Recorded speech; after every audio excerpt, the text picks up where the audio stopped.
I caused something of a stir among Stargate fans a while back by saying I didn't particularly like Jack O'Neill's character.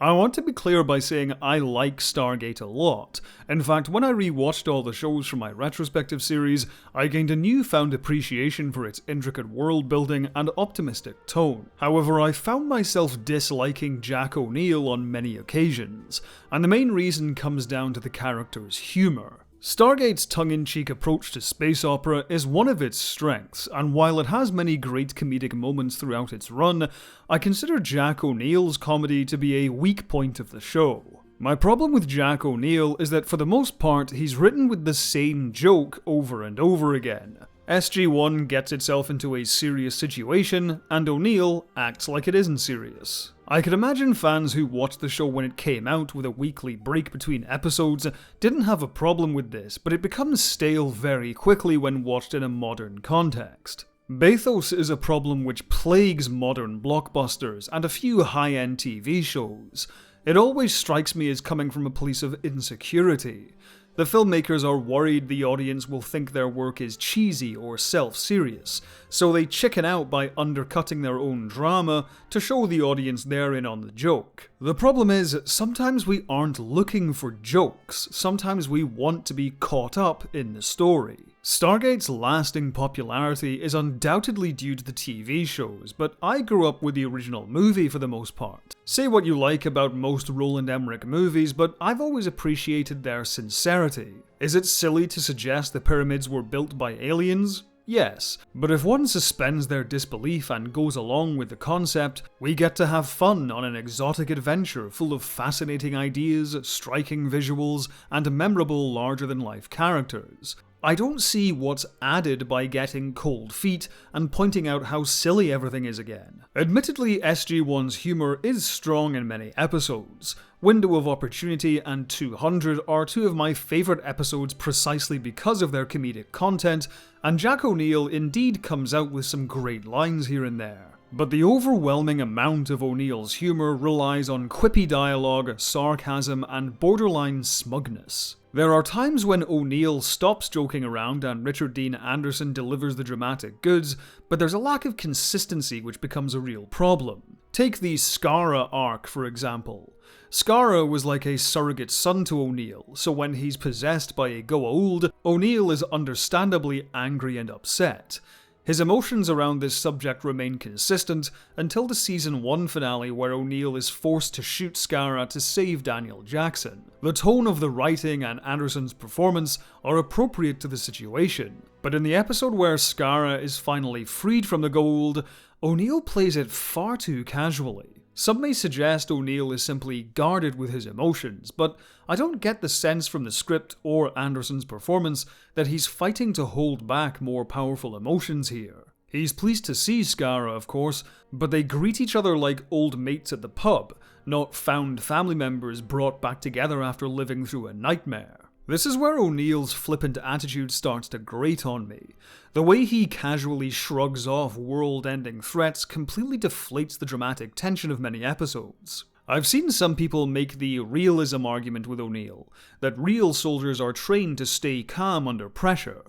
But A, this is a sci-fi action-adventure show, not a documentary, and B, it's not a problem for Carter or Teal'c. They remain professional, but their actions always reinforce the drama, whereas O'Neill often subverts it. Season 5's Meridian is where O'Neill's lack of investment in the drama becomes truly damaging.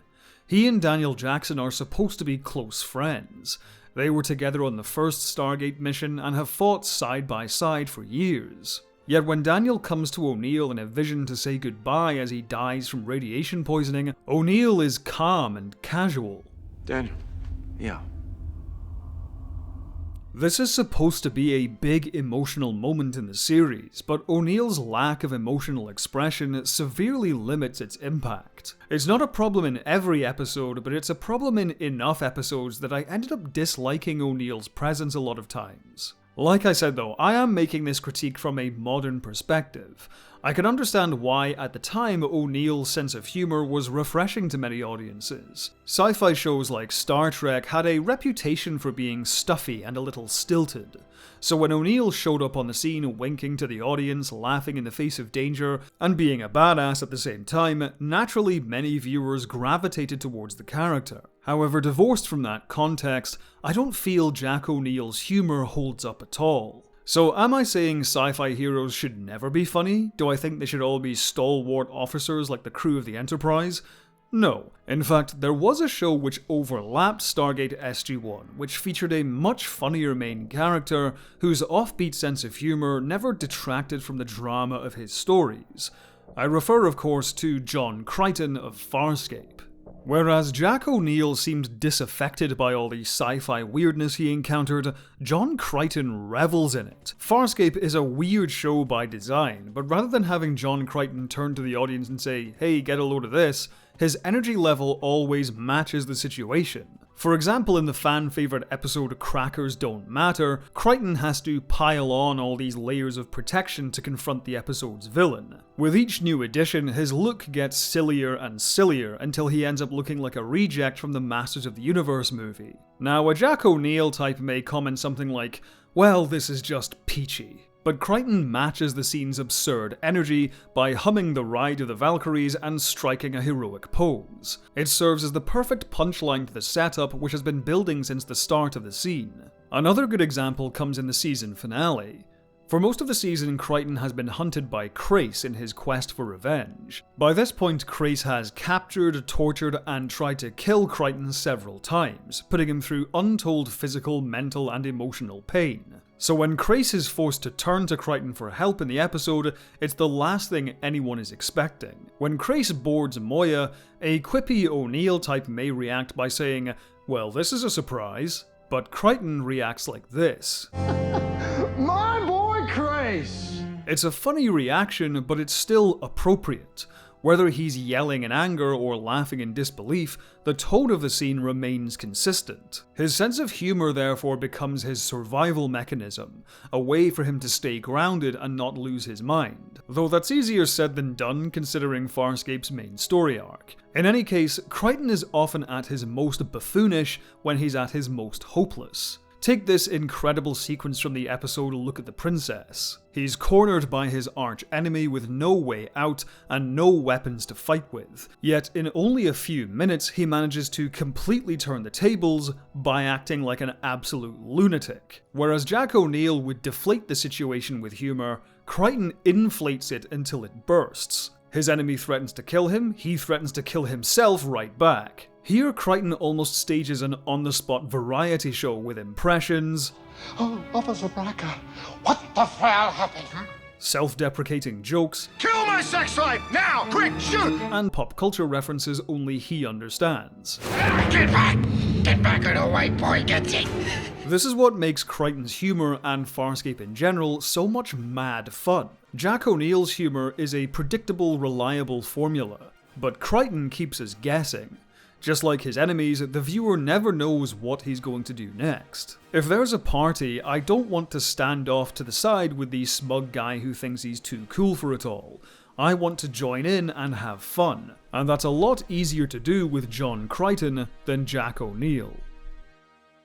Comedy is one of many interesting writing topics, and if you've ever thought of developing your own creative writing skills, then today's sponsor Skillshare is just what you need. Skillshare is an online learning community with thousands of online classes. If you have a specific skill you've always wanted to learn but could never find the time or place, then Skillshare is the best place to start. There are courses on photography, illustration, web design, animation, and much more.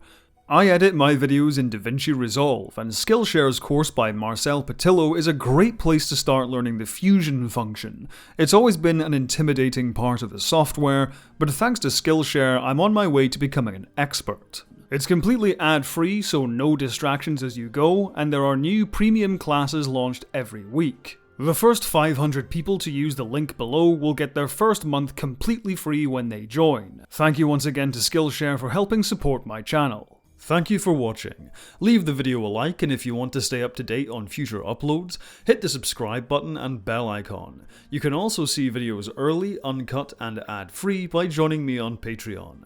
Speaking of which, I'd like to thank all of my patrons and members with an ultra thanks to Eamon Kelly, Michael Hardy, Ian Hodge, County Ark, Mike Halsey, Retro PC Gamer, Benjamin Stokes, Movie Magic, Charles Borsam, Olivia Computer, Bano, Extreme Streamers, Tom, Dusk, Colin Camille, Patrick Fleming, Matthew Camille, Ed Mark Starr, Dylan Thomas, Lilac Yane, Howard Craig Akervik, and Kajing G. Thank you once again for watching, and until next time, have a good one.